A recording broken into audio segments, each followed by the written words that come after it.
346 कलम किती सांगता, राज्य आणि केंद्र सरकार यांचेकडे संवाद बरोवन वाचपाचो जो संपर्क दवरपाक जाय, त्याच्या खातीर तुम्ही एक तर हिंदी निवडात ऑफिशियल लँग्वेज म्हणून, नाजाल्यार इंग्लिश निवडा ऑफिशियल लँग्वेज, किंवा दोन्ही निवडा, अशें तुका 346 कलम सांगता. आणि बोली भाषेचो जो प्रश्न आसा तो हाताळ्ळा, पूण तो खंय हाताळ्ळा, 347 कलमान हाताळ्ळा.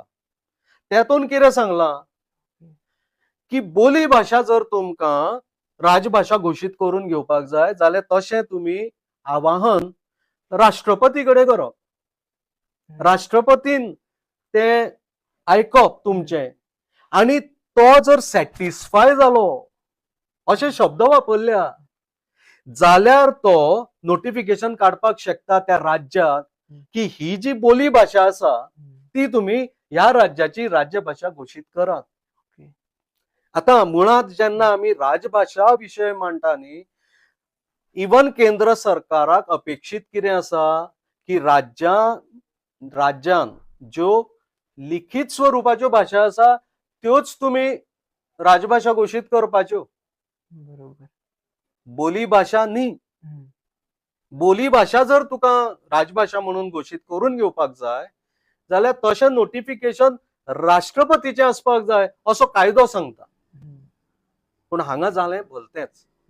एक तर 345 कलमा खातीर, कलमा अंडर जर तुम्ही राज्यभाषा कोंकणी म्हणून घोषित केली, आणि 345 कायदो कितें सांगता की एक किंवा एका परस अनेक जो वापरान आसा एका शब्दाक खूप महत्व आसा.